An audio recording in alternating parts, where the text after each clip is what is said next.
religion, the Surah Baqarah in Ayat 256 says, there is no compulsion about religion. There is no compulsion in faith. This is your own will, your own wish. In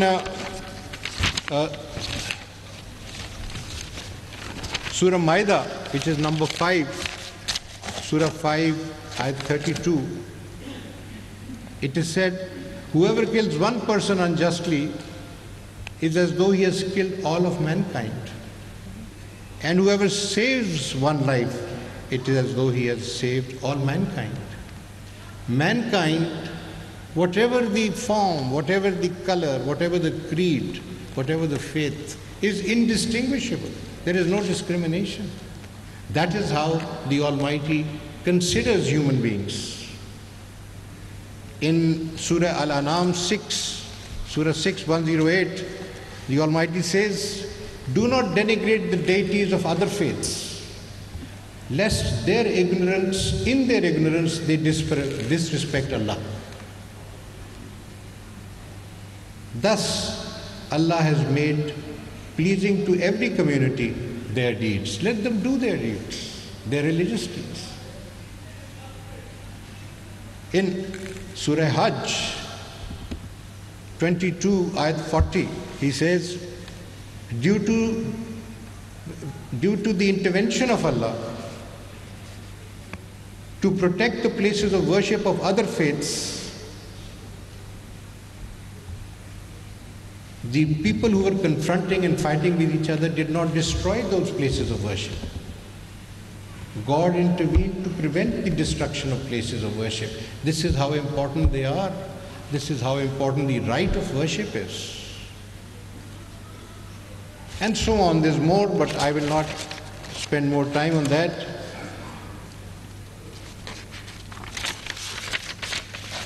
What I would now turn to is the judiciary. Is the institution to which Justice Cornelius belongs or belonged.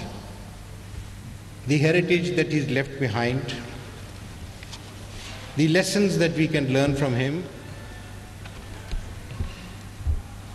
We have a duty, ladies and gentlemen, under the Constitution and pursuant to our oath, to preserve, to protect, and to defend the Constitution. This is our bounden duty.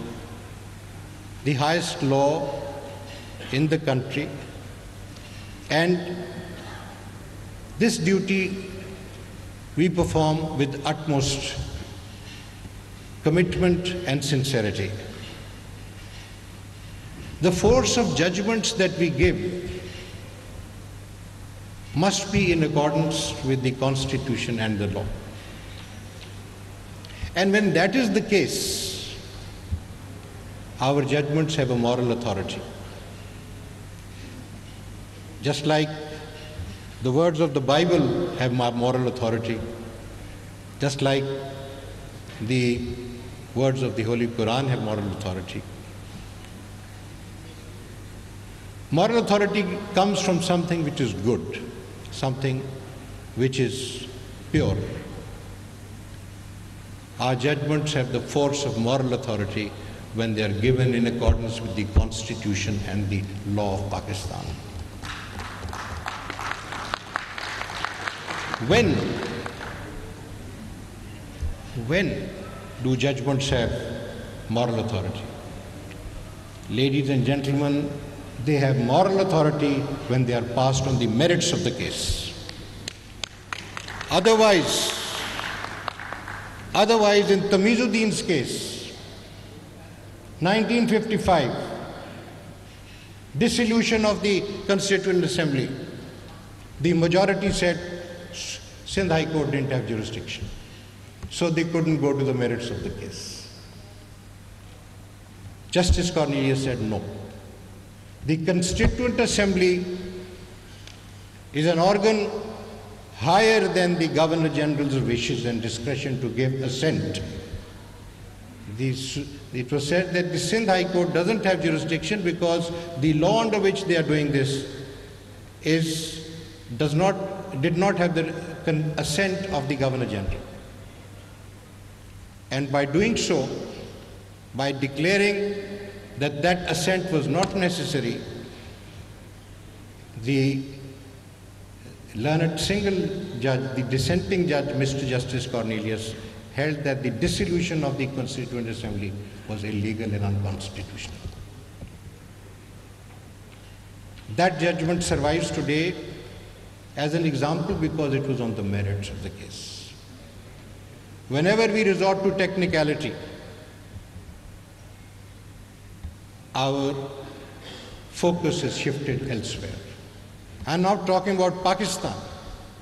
I'm talking about all over the world.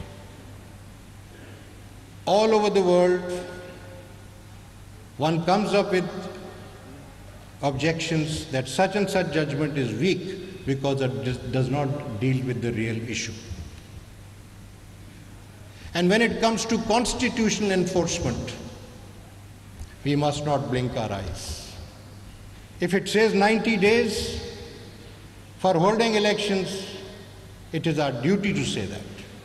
It is not our choice. It is not our choice.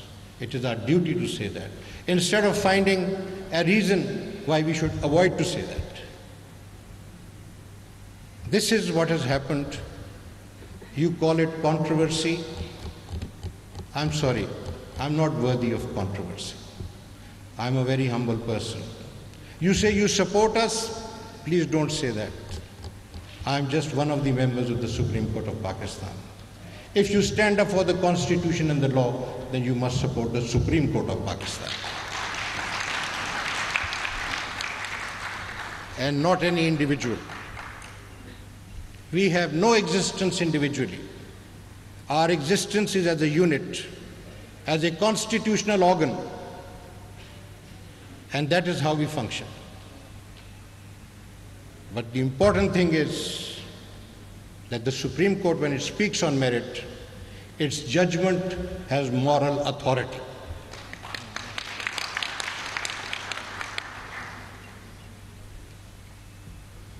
That becomes even more important when those judgments are not appealed or no review is filed.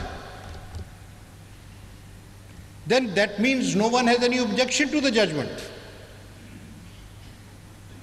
If a review is filed, then it will be heard, because no judgment is binding unless it becomes final.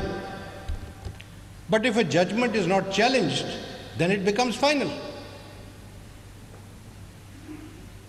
So let's see what happens now. Let's see what happens now. And I'm optimistic that the people of Pakistan, the leaders of Pakistan, the institutions of Pakistan are all committed to the Constitution. Do you know that in this context,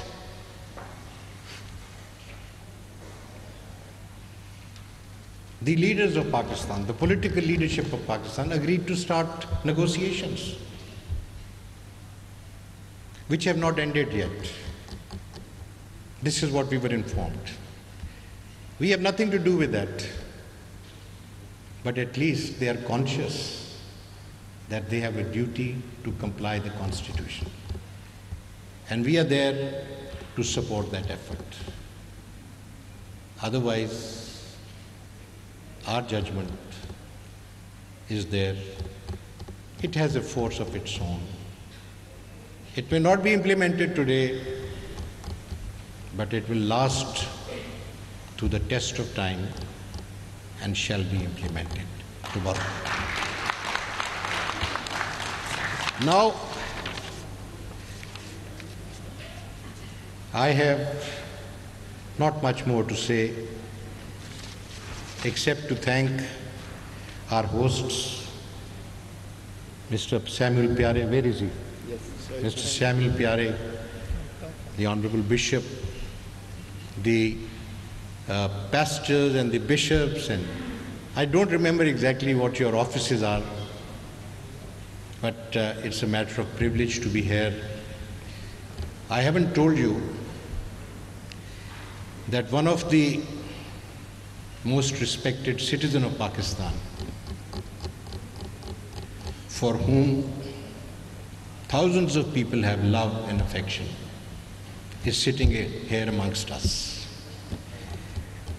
He is devoted to education because he feels, and rightly so, that education is the source for progress for the individual and for his community and for society as a whole, because he comes back and shares his education. Who has given away money, time, effort, love, support, everything to students for giving them good education. He is the founder of one of the best institutions, academic institutions in the country, which started as a business school but today offers engineering, law. Tomorrow it will be medicine, I'm sure. I'm not sure if there's a medical school yet or no. Not yet. And I'm talking about Sayyid Babar Ali. Let's give him a...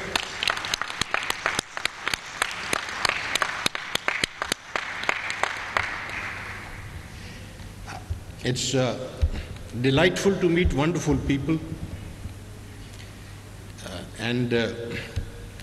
As Sayyid Babar Ali had a role in my life also. So thank you, sir. My other great benefactor sits here, Justice Tasadduq Hussain Jilani,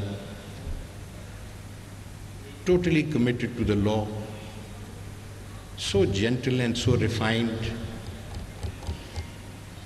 such a good example of judicial character, conduct, bearing, and delivery. I salute him also, because one of the great advantages in life, or blessings of life, is when you have heroes to look up to. So I am very lucky in that respect. Within my profession, within my vocation of judges and my profession of the law amongst lawyers, I have come across such outstanding people. I cannot stop thanking the Almighty for those associations. This is a memorable occasion for me. Thank you very much, all of you. My best wishes. And the implementation bench is always there. File an application and let's see what happens. Thank you. Chief justice of Pakistan Lahore में chief justice of Pakistan तकरीब से खिताब कर रहे थे और उन्होंने judgement से मुतालिक कहा कि जजमेंट आइन और कानून के मुताबिक होनी चाहिए और इसी में मॉरल अथॉरिटी होती है उस जजमेंट में।